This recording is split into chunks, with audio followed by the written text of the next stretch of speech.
Hello everyone. आज के video में हम पढ़ेंगे मैग्नेट वाइब्रेटिंग इन यूनिफॉर्म मैग्नेटिक फील्ड, जो कि एग्जाम्पल है हमारे एंगुलर ऑसिलेशन का या एंगुलर एसएचएम का। तो शुरू करते हैं।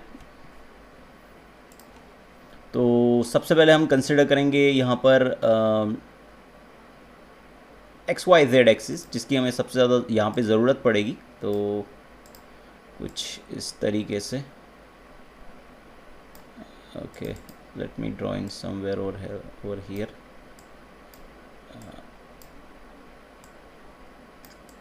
तो ये हो गया, समझिए, आपका एक्स एक्सिस।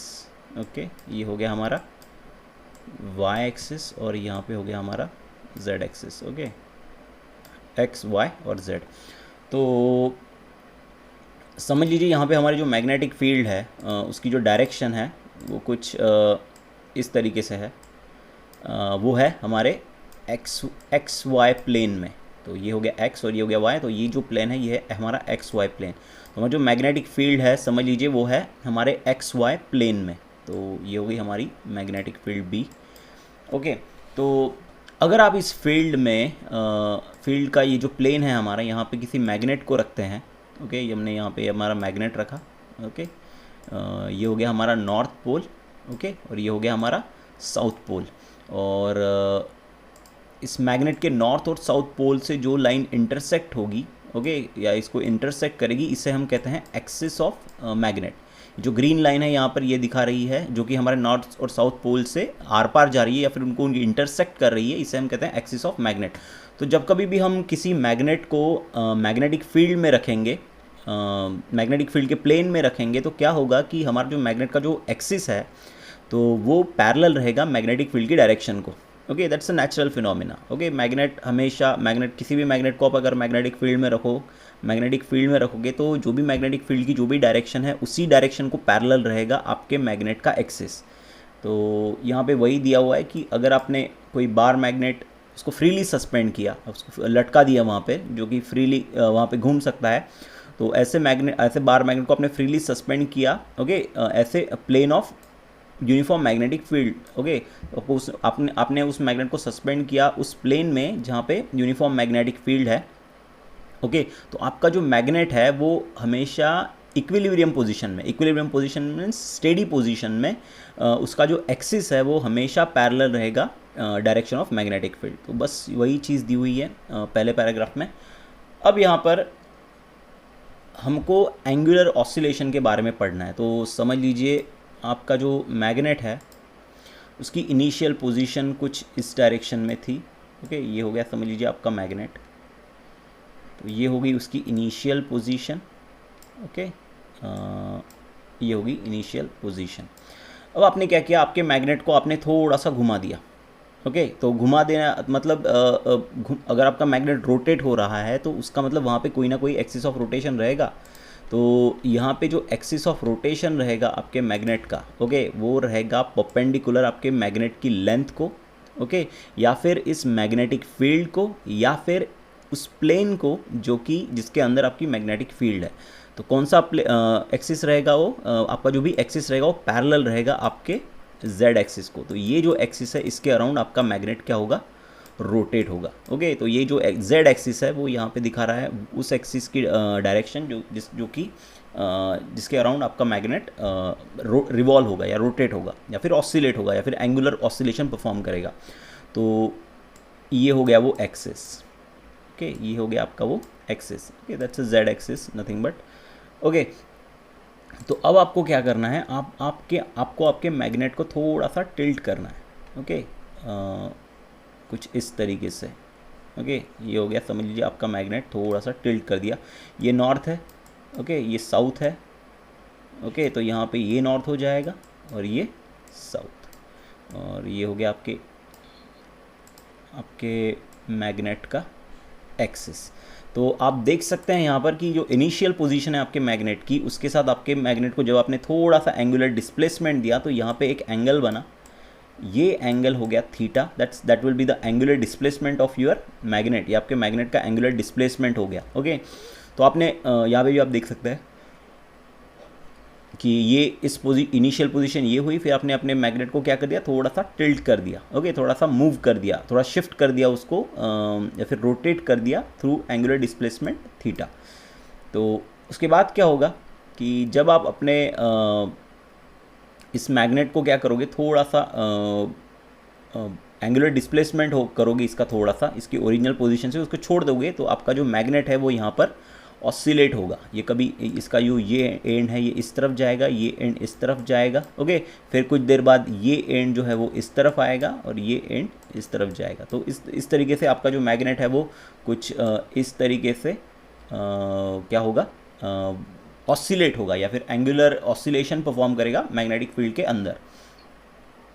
बस यही दिया हुआ आपके सेकंड पैराग्राफ में कि अगर आपने स्मॉल एंगुलर डिस्प्लेसमेंट थीटा से ओके आपके मैग्नेट को क्या किया, थोड़ा सा मूव किया, एंगुलर डिस्प्लेसमेंट दिया, उसको रिलीज़ किया, तो वो क्या होगा, एंगुलर ऑसिलेशंस परफॉर्म करेगा, ओके। और किस एक्सिस के अलोंग, आप वो एक्सिस कैसा होगा, वो एक्सिस पास होगा आपके मैग्नेट के सेंटर से और परपेंडिकुलर रहेगा वो मैग्नेट की लेंथ के ऊपर या फिर मैग्नेट के ऊपर और साथ में इस मैग्नेटिक फील्ड को भी।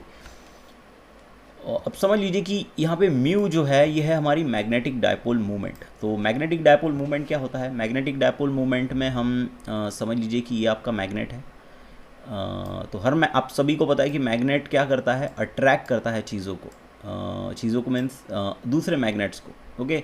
तो समझ लीजिए ये हो गया आपका नॉर्थ पोल, ओके, और ये हो गया आपका साउथ पोल। तो दोनों इस पोल्स के ऊपर मैग्नेट की कुछ तो भी मैग्नेटिक स्ट्रेंथ रहती है जो कि मैक्सिमम रहती है एट अ पोल्स। जो भी पोल्स हैं आपके, वहाँ पे जो मैग्नेटिक स्ट्रेंथ है आपके मैग्नेट की वो मैक्सिमम रहती है। तो जो नॉर्थ पोल है वहाँ पे समझ लीजिए हो गई +m, तो यहाँ पे रहेगी -m, ओके। आप अब यहाँ पे भी आप प्लस कर सकते हैं और यहाँ पे भी माइनस कर सकते हैं, ये सिंबल साइन कन्वेंशन है, ओके। तो क्योंकि ये दोनों मैग्नेटिक जो भी स्ट्रेंथ है उन्हें अपोजिट कहा जाता है, क्योंकि आपको पता है नॉर्थ साउथ जो है वो एक दूसरे को अट्रैक्ट करता है। अगर मैं यहाँ पे नॉर्थ पोल रख दूँ तो नॉर्थ पोल इसको अट्रैक्ट करेगा, तो इसीलिए यहाँ की पोल स्ट्रेंथ को मैं पॉजिटिव कंसिडर करूँगा, क्योंकि अगर मैंने साउथ पोल की निगेटिव कंसिडर की। तो ये हो गई पोल स्ट्रेंथ। तो दोनों पोल्स के ऊपर जो पोल स्ट्रेंथ का जो मैग्नीट्यूड होता है वो होता है m, लेकिन जो डायरेक्शन होती है वो अपोजिट होती है, ओके, या फिर उनका साइन जो होता है वो अपोजिट होता है। और समझ लीजिए आपकी मैग्नेट की जो लेंथ है वो समझ लीजिए हो गई ट्वाइस एल। आपके मैग्नेट की जो लेंथ है वो हो गई ट्वाइस एल। तो जो म्यू है यहाँ पर, mu means what, magnetic dipole movement, उसका फॉर्मूला कुछ इस तरीके से आएगा, म्यू इज इक्वल्स टू, इसका फॉर्मूला आएगा प्रोडक्ट ऑफ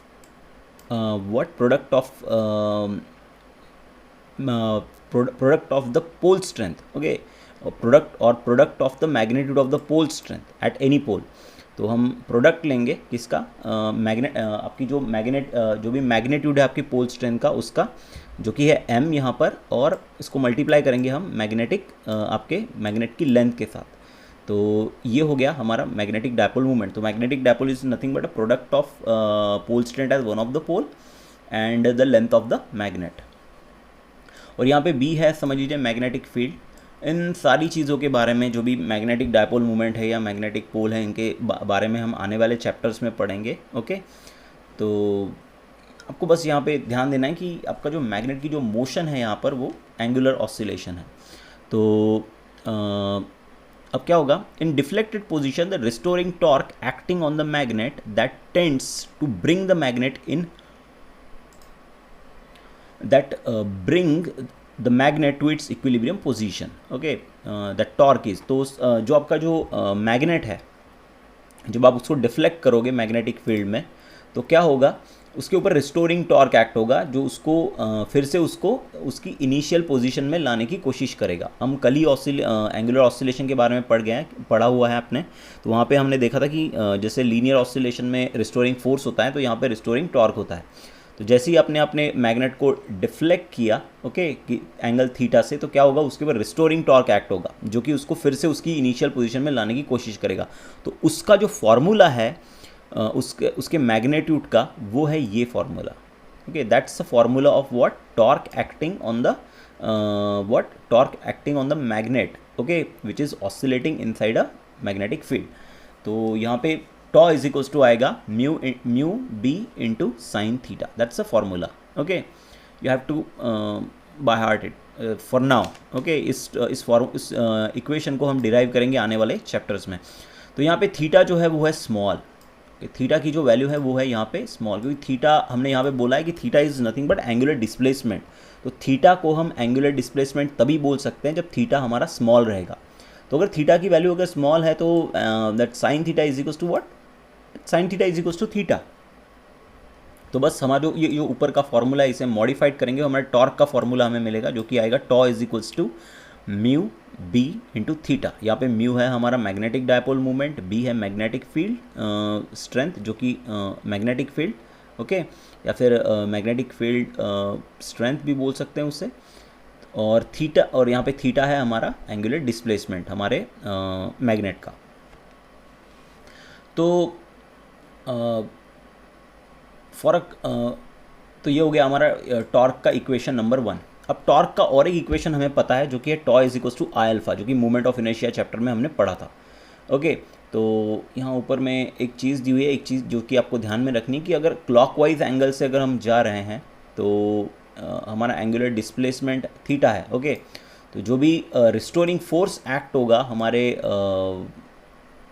मैग्नेट के ऊपर, वो जो कि एंटी क्लॉकवाइज डायरेक्शन में रहेगा। तो ये बात हम पहले ही एंगुलर ऑसिलेशन में पढ़ चुके हैं कि जो टॉर्क है ये डायरेक्टली प्रोपोर्शनल रहता है डिस्प्लेसमेंट को, एंगुलर डिस्प्लेसमेंट के, और दोनों की डायरेक्शन रहती है अपोजिट, ओके। तो ये हम ऑलरेडी पढ़ चुके हैं। तो अगर आपका थीटा क्लॉकवाइज डायरेक्शन में है, ओके, तो आपका जो ये रहेगा टॉर्क रहेगा वो रहेगा एंटी क्लॉकवाइज डायरेक्शन में, ओके। तो ये चीज़ आपको ध्यान में रखनी है। अब यहाँ पे टॉर्क का जो फॉर्मूला हमें पता है already, tau is equals to I alpha, जो कि रोटेशनल डायनामिक्स में हमने पढ़ा था।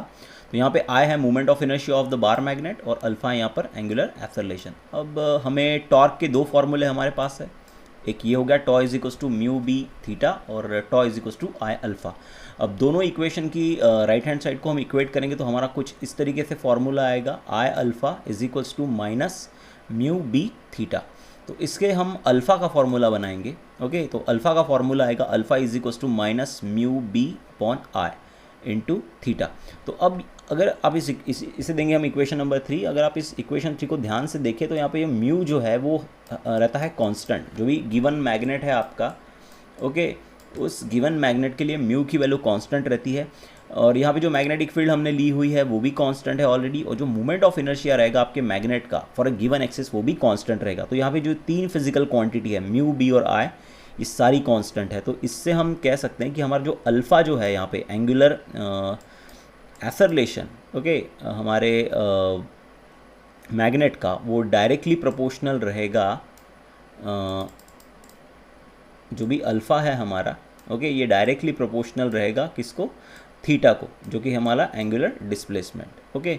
और दोनों की जो डायरेक्शन रहेगी वो रहेगी opposite, that's why there is a negative sign. तो सेम वही चीज़ यहाँ पे प्रूव हो गई है कि हमने पहले ही देखा था कि टॉर्क जो है वो टॉर्क जो रहता है वो डायरेक्टली प्रोपोर्शनल रहता है एंगुलर डिस्प्लेसमेंट को, और दोनों की डायरेक्शन अपोजिट रहती है। लेकिन उसके साथ ही जो एंगुलर एक्सेलरेशन होता है उसकी भी डायरेक्शन अपोजिट होती है हमारे थीटा से, और दोनों भी एक दूसरे को डायरेक्टली प्रोपोर्शनल होते हैं। तो इससे हमें पता चलता है कि हमारा जो मैग्नेट है वो मैग्नेट क्या कर रहा है यहाँ पर, एंगुलर एक्सेलरेशन परफॉर्म कर रहा है। बस यही दिया हुआ है यहाँ पर इस पैराग्राफ में, ओके।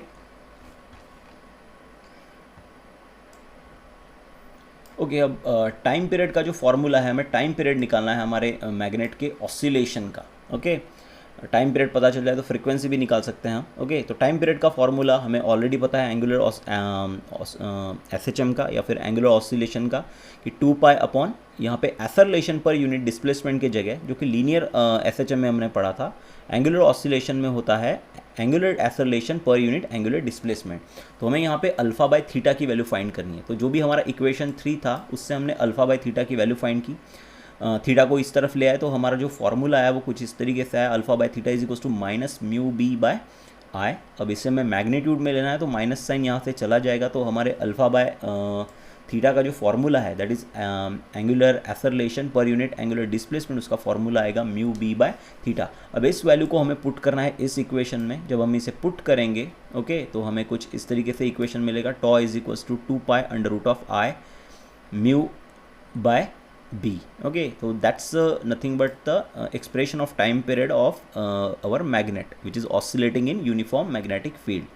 इससे हम फ्रीक्वेंसी भी कैलकुलेट कर सकते हैं क्योंकि फ्रीक्वेंसी का फॉर्मूला आपको पता है n is equals to what 1 by t। तो इसका फॉर्मूला कुछ इस तरीके से आएगा 1 बाय 2 पाई और यहाँ पे आएगा अंडर रूट में म्यू b बाय आई।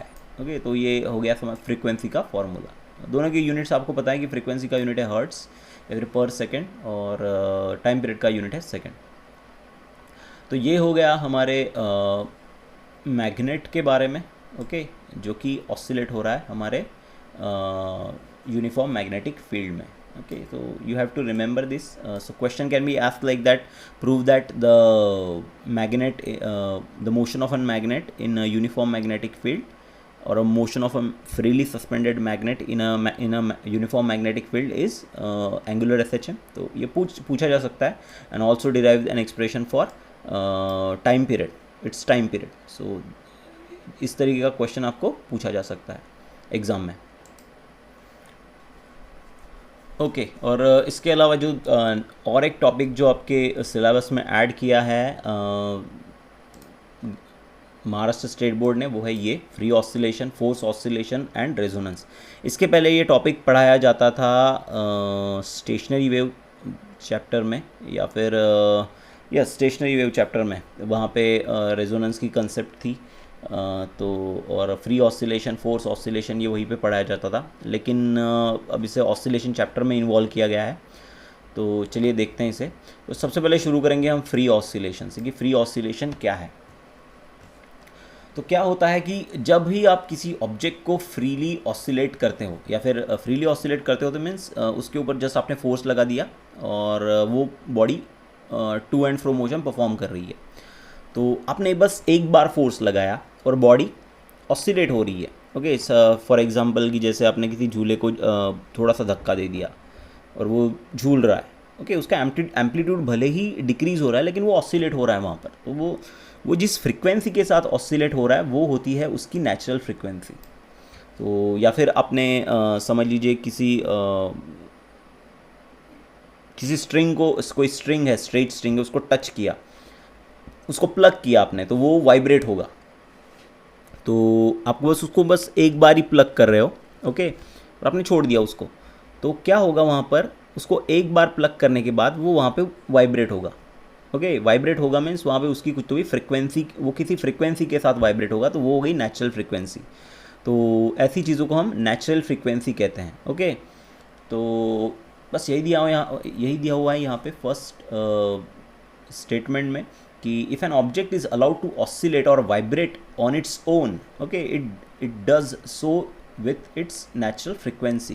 तो जब भी आप किसी ऑब्जेक्ट को क्या करते हो, अलाउ करते हो कि वो ऑसिलेट हो या वाइब्रेट हो उसके साथ, तो उस वक्त वो ऑब्जेक्ट ऑसिलेट होता है उसकी नेचुरल फ्रिक्वेंसी के साथ। ओके, आपको बस एक बार फोर्स लगाना है या फिर बस एक बार उसको डिस्टर्ब करना है और वो ऑब्जेक्ट ऑसिलेट या वाइब्रेट होते रहेगा। तो और वो जिस फ्रिक्वेंसी के साथ ऑसिलेट होगा that will be its natural frequency और which one of its natural frequency. तो कभी कभी होता है कि ऐसा ज़रूरी नहीं कि किसी ऑब्जेक्ट के लिए बस एक ही नेचुरल फ्रिक्वेंसी हो, देयर में बी मेनी नेचुरल फ्रिक्वेंसी और वन और more than one natural frequency for a single object. Okay, it can also be possible. अब इसका एक एग्जाम्पल देखेंगे हम कि अगर समझ लीजिए हमने क्या किया, हमने सिंपल पेंडुलम को कंसिडर किया। Okay, you know about the simple pendulum. Simple pendulum क्या होता है कि हम क्या करते हैं, एक स्मॉल हैवी मास लेते हैं जिसको हम सस्पेंड करते हैं। ओके, इस मास को हम बोलते हैं बॉब। इसको हम सस्पेंड करते हैं एक लाइट वेट स्ट्रिंग की मदद से रिजिड सपोर्ट के साथ। ओके, तो इसकी लेंथ समझ लीजिए होगी L। ओके, अगर आपने इस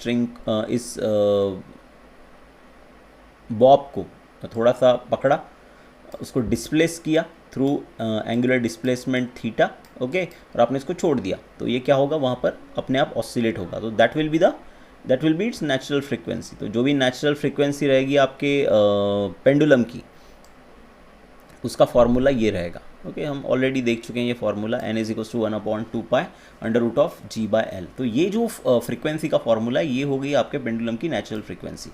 तो आपको बस एक ही बार फोर्स लगाना है उसको, बस okay, just have to displace the bob and just जब आप उसको डिस्प्लेस करोगे आप वहाँ पे फोर्स लगाओगे। सो बस एक बार फोर्स लगाना है और बॉडी अपने आप ही ऑसिलेट होती रहेगी, और वो जिस फ्रीक्वेंसी के साथ ऑसिलेट होगी वो होगी उसकी नेचुरल फ्रीक्वेंसी।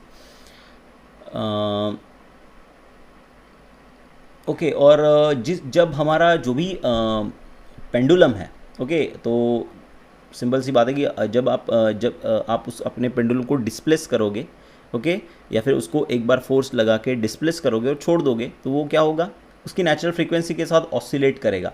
तो ये जो ऑसिलेशंस होते हैं उन्हें हम फ्री ऑसिलेशंस भी कहते हैं। ओके, तो फ्री ऑसिलेशंस किसे कहेंगे, नेचुरल फ्रीक्वेंसी के साथ जब आपका पेंडुलम ऑसिलेट होगा उसको हम फ्री ऑसिलेशन कहेंगे। या फिर सिंपल सी बात है, हमारे पेंडुलम को हमने क्या किया, उस पेंडुलम के बॉब को क्या किया, हमने पकड़ा, थोड़ा सा डिस्प्लेस किया, एक बार फोर्स लगाया, उसको छोड़ दिया, वो ऑसिलेट हो रहा है। तो उस ऑसिलेशन के समय हम किसी भी तरीके का फोर्स नहीं लगा रहे दूसरा कोई, तो that oscillation is a free oscillation, और वो जो फ्रीक्वेंसी रहेगी वो रहेगी natural frequency. Okay, so by applying a periodic force the same pendulum can be made to oscillate with a different frequency। अब ये एक चीज़ आपको ध्यान में रखनी है कि जब आप पेंडुलम को पकड़ के छोड़ दोगे, ओके, पेंडुलम को पकड़ दिया आपने और छोड़ दिया, तो आपका पेंडुलम क्या होगा, इट विल ऑसिलेट, तो वो ऑसिलेट होगा। ओके, तो ऑसिलेट होगा तो क्या होगा, वो ऑसिलेट होगा उसकी नेचुरल फ्रीक्वेंसी के साथ। ओके, तो ये भी पॉसिबल है कि आप कंटिन्यूसली, तो यहाँ इस पहली वाली केस में हमने बस हमारे पेंडुलम के ऊपर बस एक बार फोर्स लगाया और वो ऑसिलेट हो रहा था उसकी नेचुरल फ्रीक्वेंसी के साथ। तो ये भी पॉसिबिलिटी है कि आप कंटिन्यूसली आपके पेंडुलम के ऊपर फोर्स लगाइए, अलग अलग तरीके से फोर्स लगाइए, अलग अलग फ्रीक्वेंसी का फोर्स लगाइए, और आपका जो पेंडुलम है वो अलग अलग फ्रीक्वेंसी के साथ ऑसिलेट होगा। अब ये कैसे पॉसिबल है, ओके, तो इसके लिए हमें क्या करना है, हमें पेंडुलम लेना है, that will be easy. Force oscillation produce करना कोई कठिन काम नहीं है, बस आपको एक पेंडुलम लेना है और पेंडुलम के पास रखनी है आपको एक ट्यूनिंग फोर्क। तो ट्यूनिंग फोर्क क्या होती है, बेसिकली ट्यूनिंग फोर्क एक मेटल से बनी हुई एक डिवाइस है, ओके, जिसमें एक यू शेप का क्या होता है, यू शेप का एक मेटल से बना हुआ एक स्ट्रक्चर होता है जिसको एक हैंडल लगा हुआ था। और जब भी आप इसके ये जो एंड है इसके, ये जो साइड के जो एंड है जो यहाँ पे है, इन्हें हम प्रॉन्ग कहते हैं। तो जब भी आप इनको किसी चीज़ के ऊपर मारते हो तो ये ऑसिलेट होता है। ओके, कुछ इस तरीके से। तो ये जो प्रॉन्ग है तो ये कुछ इस तरीके से आगे पीछे की तरफ ऑसिलेट होंगे। तो ऑसिलेट होंगे वहाँ पर वो, तो जब भी वो ऑसिलेट होंगे तो आपको बस क्या करना है, इस ट्यूनिंग फोर्क को इस बॉब के पास रखना है। तो क्या होगा, ये बॉब, ये जो आपके प्रॉन्ग है, ये बॉब के ऊपर कंटिन्यूसली फोर्स एक्सर्ट करेंगे। ओके, तो that will be the periodic force. ये हो गया पीरियोडिक फोर्स। ओके, तो हर फोर्स के एक्सर्ट होने के बीच में एक टाइम इंटरवल है, एक स्पेसिफिक टाइम इंटरवल है, इसलिए हमने उसे पीरियोडिक फोर्स का। तो जब भी पीरियोडिक फोर्स एक्ट होगा आपके इस बॉब के ऊपर तो क्या होगा, ये उस फ्रीक्वेंसी के साथ ऑसिलेट होगा। ओके, तो फोर्स ऑसिलेशन में क्या होता है, आपकी बॉडी ऑसिलेट होती है फोर्स ऑसिलेशन में। ओके, तो ये जो ऑसिलेशन है वो फोर्स ऑसिलेशन है, और यहाँ पे जो फोर्स लगता है उसे कहते हैं हम ड्राइवर फ्रीक्वेंसी। और जो फ्रीक्वेंसी है आपके फोर्स की, जो भी आपका एजेंट है या फिर जो भी आपका डिवाइस है जो आपके सिस्टम के ऊपर कंटिन्यूसली फोर्स एक्सर्ट कर रहा है ताकि वो ऑसिलेट हो, उस फ्रीक्वेंसी को कहते हैं हम ड्राइवर फ्रीक्वेंसी या फिर फोर्स फ्रीक्वेंसी। ओके, तो यहाँ पे जो ट्यूनिंग फोर्क की जो फ्रीक्वेंसी है जो कि कंटिन्यूस आपके इस बॉब के ऊपर फोर्स एक्सर्ट कर रहा है, वो यहाँ पे हो गई ड्राइवर फ्रीक्वेंसी या फिर फोर्स फ्रीक्वेंसी। ओके, तो फ्री ऑसिलेशंस आप समझ गए कि फ्री ऑसिलेशन में आपकी बॉडी नेचुरल फ्रीक्वेंसी के साथ ऑसिलेट होती है, और फोर्स वाइब्रेशन में आपकी बॉडी ऑसिलेट होती है ड्राइवर फ्रीक्वेंसी के साथ, या फिर आपका जो भी इंस्ट्रूमेंट है जो उसके ऊपर पीरियोडिक फोर्स एग्जर्ट कर रहा है, उस पीरियोडिक फोर्स की फ्रीक्वेंसी के साथ आपका जो भी सिस्टम है वो ऑसिलेट होता है। अब हम देखेंगे demonstration for free and force oscillation. तो एक सिंपल सा डेमोन्स्ट्रेशन दिया हुआ है आपके बुक में, तो देखते हैं। तो अब यहाँ पे आपको क्या करना है, हम कंसिडर करेंगे फिगर ए, जहाँ पे ये होगी हमारी फिगर ए। ओके, तो ये फोर्स ऑसिलेशन का एग्जांपल यहाँ पे देख रहे हैं हम। तो यहाँ पे आप देख सकते हैं कि हमारे पास 4 पेंडुलम है, ए बी सी डी, और इसको हमने लटकाया हुआ है एक फ्लेक्सिबल सपोर्ट के साथ। फ्लेक्सिबल सपोर्ट मीन्स क्या हो गया, ये हो गया रिजिड सपोर्ट, ये हो गया रिजिड सपोर्ट, इसके बीच में हमने एक स्ट्रिंग लटकाया और इस स्ट्रिंग के ऊपर हमने ये चारों पेंडुलम लटका दिए। अब यहाँ पे आप देख सकते हैं कि हमारे चारों पेंडुलम में जो लेंथ है लगभग सभी की अलग है एक्सेप्ट ए और सी। अगर आप ए पेंडुलम को देखोगे और सी पेंडुलम को देखोगे, इनकी जो लेंथ है वो सेम है। ओके, तो और बी जो पेंडुलम है वो छोटा है और डी जो पेंडुलम है उसकी लेंथ बड़ी है। ओके, और पेंडुलम ए और पेंडुलम सी की जो पेंडुलम है, इनकी जो लेंथ है वो सेम है। और मैं आपको फिर से याद दिला दूं कि पेंडुलम की जो फ्रिक्वेंसी रहती है वो मास ऑफ द बॉब के ऊपर निर्भर नहीं रहती। तो यहाँ पे आप देख सकते हैं कि ये जो बॉब है हमारे पेंडुलम ए का, वो अलग मटेरियल से बना हुआ है, और सी जो है पेंडुलम, उसका जो बॉब है वो अलग मटेरियल से बना हुआ है। तो दोनों के मासेस अलग अलग होंगे, बट उनकी जो फ्रिक्वेंसी रहेगी, वो फ्रिक्वेंसी या फिर जो टाइम पीरियड रहेगा पेंडुलम ए और सी का, वो सेम रहेगा। तो हम यहाँ पे कह सकते हैं कि जो नेचुरल फ्रिक्वेंसी है हमारे पेंडुलम ए की और सी की, वो सेम रहेगी यहाँ पर। ओके, तो ये चीज़ आपको ध्यान में रखनी है। बस यही चीज़ें हमारे ऊपर की इन लाइनों में दी हुई है। तो यहाँ पे आप देख सकते हैं कि हमने कंसिडर किया है फिगर ए में ए को, जिसमें हमने क्या किया है, 4 पेंडुलम कंसिडर किया है जिन्हें हमने टाई किया एक स्ट्रिंग के साथ, जिसमें पेंडुलम ए और सी जो है ये सेम लेंथ के है। ओके, पेंडुलम बी है शॉर्टर और पेंडुलम डी है लॉन्गर।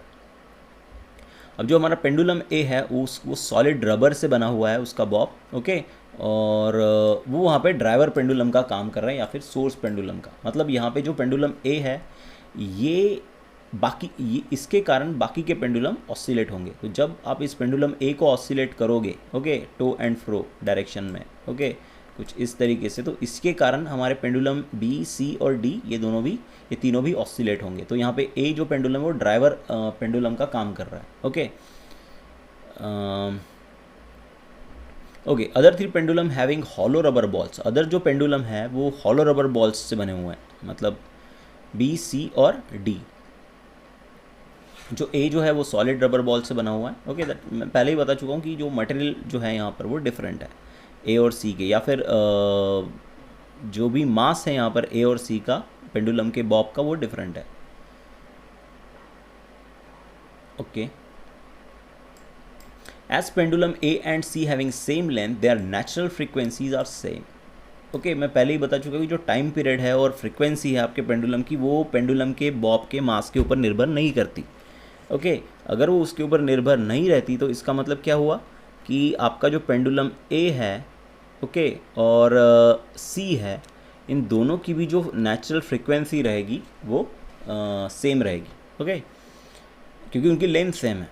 ओके, अब यहाँ पे पेंडुलम बी जो है उसकी फ्रीक्वेंसी हायर रहेगी, नेचुरल फ्रीक्वेंसी रहेगी, क्योंकि उसकी जो लेंथ है वो शॉर्टर है। ओके, तो आप अगर आपको याद होगा कि एन इज़ जो टाइम पीरियड का जो फार्मूला है हमारा वो ये है, सॉरी, ये फ्रीक्वेंसी का फार्मूला है वो कुछ इस तरीके से है, N is equals to 1/2π√g/L। तो अगर टाइम पीरियड का फार्मूला अगर बनाऊँ तो ये फार्मूला आएगा t is equals to 2π√L/G। तो t जो है ये डायरेक्टली प्रोपोर्शनल है √L को। तो लेंथ अगर ज़्यादा रहेगी तो जो टाइम पीरियड रहेगा वो ज़्यादा रहेगा, मतलब फ्रीक्वेंसी जो रहेगी, अगर आप इस फॉर्मूले के देखो तो frequency is inversely proportional to 1/√L। तो लेंथ अगर ज़्यादा रहेगी तो फ्रीक्वेंसी कम रहेगी। तो आप यहाँ पे बता सकते हो कि जो D है उसकी फ्रीक्वेंसी जो है वो कम है और टाइम पीरियड ज़्यादा है, B जो है उसका टाइम पीरियड कम है और फ्रीक्वेंसी ज़्यादा है। और जस्ट यही दिया हुआ है यहाँ पर। ओके, अब ये तो हो गई एक्सपेरिमेंटल अरेंजमेंट। अब हम इसका ऑब्जर्वेशन देखेंगे और देखेंगे कि एक्सपेरिमेंट में हमने एग्जैक्ट किया क्या है। तो जो पेंडुलम ए है हमें उसे सबसे पहले ऑसिलेशन में रखेंगे। तो जो पेंडुलम ए है हमारा वो ऑसिलेशन में आएगा, ओके। और उसका जो प्लेन रहेगा वो परपेंडिकुलर रहेगा हमारे जो भी हमारा पेंडुलम ए है उसके ऑसिलेशन का जो प्लेन है वो परपेंडिकुलर रहेगा उस प्लेन को जिसमें हमने ये चारों पेंडुलम रखे हैं। तो हमारा जो पेंडुलम है वो कुछ इस तरीके के प्लेन में ऑसिलेट होगा, okay. That plane is perpendicular, कुछ इस तरीके से, okay, just like that.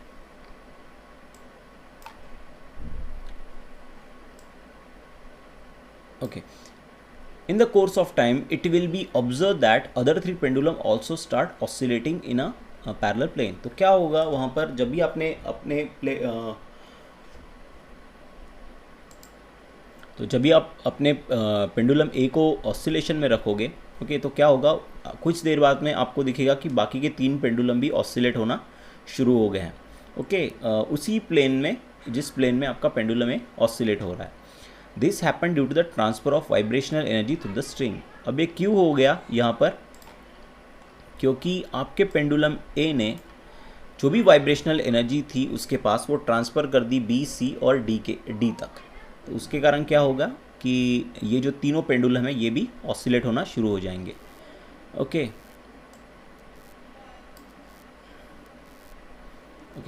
Oscillation of A is a free oscillation. आपका जो पेंडुलम ए है उसके ऑसिलेशन फ्री ऑसिलेशन है, क्योंकि हमने एक बार ए को पकड़ा, उसकी पोजीशन से क्या किया, डिस्प्लेस किया और उसको छोड़ दिया। सो हमारा जो पेंडुलम ए है वो वहाँ पर फ्री ऑसिलेशन परफॉर्म कर रहा है। लेकिन बी, सी और डी जो हमारे जो पेंडुलम है वो वहाँ पे फोर्स ऑसिलेशन परफॉर्म कर रहे हैं उसी फ्रीक्वेंसी के साथ, ओके, जो ए की फ्रीक्वेंसी है या ए की नेचुरल फ्रीक्वेंसी है। तो सबसे पहली बात, ए फ्री ऑसिलेशन परफॉर्म कर रहा है, मीन्स ए ऑसिलेट हो रहा है उसकी नेचुरल फ्रीक्वेंसी के साथ, और ए के कारण हमारे पेंडुलम बी, सी और डी क्या हो रहा है, वहाँ पर ऑसिलेट हो रहा है। क्योंकि हमारा ए क्या कर रहा है, वो उसकी वाइब्रेशनल एनर्जी को ट्रांसफ़र कर रहा है पेंडुलम बी, सी और डी तक, okay. So that the vibration of B, C, D are the force oscillation, okay. तो उनकी जो फ्रीक्वेंसी भी रहेगी वो लगभग सेम ही रहेगी ए के। The natural frequency of C and is same as the A. तो जो भी हमारा सी जो है और ए जो है ये दोनों पेंडुलम आइडेंटिकल है। तो जो भी नेचुरल फ्रीक्वेंसी रहेगी हमारे ए की वही नेचुरल फ्रीक्वेंसी रहेगी हमारे पेंडुलम सी की। तो क्या होगा वहाँ पर हमें देखने को मिलेगा कि पेंडुलम बी, सी, डी में से सी जो पेंडुलम है वो मैक्सिमम एम्पलीट्यूड के साथ ऑसिलेट करेगा, ओके, वहाँ पर। अदर देन 2 जो भी हमारे दूसरे जो पेंडुलम है बी और सी, इनके मुकाबले हमारा पेंडुलम सी जो है वो ज़्यादा एम्पलीट्यूड के साथ ऑसिलेट करेगा वहाँ पर। क्यों? तो एक बहुत ही बढ़िया फिनोमिना है यहाँ पर फिज़िक्स में जिसे हम रेजोनेंस कहते हैं, वो फिनोमिना हमें यहाँ पर देखने को मिलता है। तो रेजोनेंस में क्या होता है कि जब भी हमारा जो भी हमारे बॉडी की नेचुरल फ्रीक्वेंसी मैच करती है फ्रीक्वेंसी ऑफ एक्सटर्नल फोर्स, तो वहाँ पर हमें क्या दिखाई देता है कि जो भी फोर्स एक्ट हो रहा है, okay, let me explain, okay. तो यहाँ पे जो पेंडुलम ए है उसकी जो नेचुरल फ्रीक्वेंसी है वो समझ लीजिए है एन ए, और जो पेंडुलम बी है, पेंडुलम सी है, उसकी नेचुरल फ्रीक्वेंसी है एन सी। दोनों की नेचुरल फ्रीक्वेंसी सेम है, ओके, एन ए और एन सी सेम है। तो जब आप पेंडुलम ए को ऑसिलेट करोगे वो ऑसिलेट होगा अपनी नेचुरल फ्रीक्वेंसी एन ए के साथ, और वो अपनी वाइब्रेशनल एनर्जी को ट्रांसफ़र करेगा इन तीनों पेंडुलम में, ओके। तो तीनों पेंडुलम के साथ वो सी में भी क्या करेगा, अपनी फ्रीक्वेंसी को क्या करेगा, अपनी वाइब्रेशनल एनर्जी को ट्रांसफ़र करेगा बी, सी और डी में। तो क्या होगा यहाँ पर कि आपका जो सी है इसकी नेचुरल फ्रीक्वेंसी है एन सी जो कि बराबर है एन ए के, लेकिन आपका पेंडुलम है वो ऑसिलेट हो रहा है एन ए फ्रीक्वेंसी के साथ, ओके। तो ये ऑसिलेट हो रहा है, तो ये इसी फ्रीक्वेंसी के साथ इसी फ्रीक्वेंसी का जो फोर्स है वो एग्जर्ट करेगा इन तीनों पेंडुलम के ऊपर, बी के ऊपर, सी के ऊपर और डी के ऊपर, सेम फोर्स। लेकिन यहाँ पे क्या होगा, आपके पेंडुलम की जो नेचुरल फ्रीक्वेंसी है एन सी, ओके, ये फ्रीक्वेंसी बराबर है एन ए के। और Na जो फोर्स है, Na जो फ्रीक्वेंसी है वो हो गई Nc के लिए एक्सटर्नल पीरियोडिक फोर्स की फ्रीक्वेंसी। तो यहाँ पे, और लेकिन हम पहले ही देख चुके हैं कि Nc और Na की फ्रीक्वेंसी सेम है, क्योंकि ये दोनों पेंडुलम आइडेंटिकल है, A और C पेंडुलम दोनों आइडेंटिकल है, तो दोनों की नेचुरल फ्रीक्वेंसी सेम है। तो आपका पेंडुलम A Na फ्रीक्वेंसी के साथ ऑसिलेट होगा। ओके, तो ये जो फ्रीक्वेंसी है Na, ये फ्रीक्वेंसी रहेगी एक्सटर्नल पीरियोडिक फोर्स की, जो आपका पेंडुलम A एग्जर्ट करेगा बी सी और डी पेंडुलम पर। तो उसके कारण क्या होगा, जो Na जो फ्रीक्वेंसी है ये एग्जर्ट होगी हमारे C पेंडुलम पर भी। पर हम पहले ही जानते हैं कि इसकी जो फ्रीक्वेंसी है वो Na is equals to NC है। तो यहाँ पे जो एक्सटर्नल फोर्स की जो फ्रीक्वेंसी है वो भी Na के बराबर है। तो यहाँ पे क्या होगा कि आपको जो पेंडुलम है यहाँ पर ये मैक्सिमम एम्पलीट्यूड के साथ ऑसिलेट करेगा। तो बहुत ही खूबसूरत चीज़ यहाँ पर आपको देखने को मिलेगी। जब भी आप ए पेंडुलम को ऑसिलेट करोगे तो जो सी पेंडुलम है ये बिल्कुल उसके साथ ही ऑसिलेट होता है। Okay, and it will be oscillate in a maximum amplitude. तो इस फिनोमेना को हम रेजोनेंस भी कहते हैं। तो यही चीज़ आपको आगे भी दी हुई है। ओके, तो यहाँ पे क्या देखने को मिला है हमें, यहाँ पे तो यहाँ पे आपको क्लियरली देखने को मिला है कि पेंडुलम सी ने मैक्सिमम एनर्जी एब्जॉर्ब की है हमारे पेंडुलम ए से, और बाकी के जो दो पेंडुलम उन्होंने बहुत कम एनर्जी एब्जॉर्ब की है। It is show that the object C having the same natural frequency that of the source absorb energy from the as that of the source maximum energy from the source। Okay, तो यहाँ पे हम ये prove कर सकते हैं कि हमारा जो C जो है उसकी जो नेचुरल फ्रीक्वेंसी है वो सेम है as that of the external source. जो सोर्स है जो हमारे पेंडुलम के ऊपर जिस फ्रीक्वेंसी का फोर्स एक्सर्ट कर रहा है, ओके, उसकी जो फ्रीक्वेंसी और हमारे पेंडुलम की नेचुरल फ्रीक्वेंसी ये दोनों सेम है। तो इस फिनोमेना को हम रेजोनेंस कहते हैं। तो रेजोनेंस की सिंपल डेफिनेशन है जो आपको ध्यान में रखनी है कि रेजोनेंस कब होता है, कि it is a phenomena takes place when the natural frequency of a body is match with a frequency of external periodic force. तो इसका एक ग्राफ भी है हमारे पास। तो अगर कोई आप देख सकते हैं यहाँ पर कि इस ग्राफ में ये जो पॉइंट है यहाँ पे जो एम्पलीट्यूड है, okay, that's we take as a A square. यहाँ पे हमने ए स्क्वायर लिया है, एम्पलीट्यूड का स्क्वायर। तो यहाँ पे जो जो एम्पलीट्यूड है वो इस पॉइंट पर जो एम्पलीट्यूड की जो वैल्यू है वो मैक्सिमम है, ओके, इस फ्रीक्वेंसी के लिए। तो ये जो फ्रीक्वेंसी हो गई ये हो गई यहाँ पर रेजोनेंस फ्रीक्वेंसी। और बाकी की जो भी फ्रीक्वेंसी है, इधर की फ्रीक्वेंसी इसकी वैल्यू ले लीजिए या इधर की फ्रीक्वेंसी की वैल्यू, जो भी एम्पलीट्यूड की वैल्यू है वो सारी की सारी वैल्यू इसके नीचे है। ओके, तो रेजोनेंस फ्रीक्वेंसी के ऊपर आपका जो बॉडी है वो मैक्सिमम एम्पलीट्यूड के साथ ऑसिलेट होती है। तो ये कुछ चीज़ें ऐड की गई हैं आपके ऑसिलेशन चैप्टर में। Okay, so that's it for today. Thank you.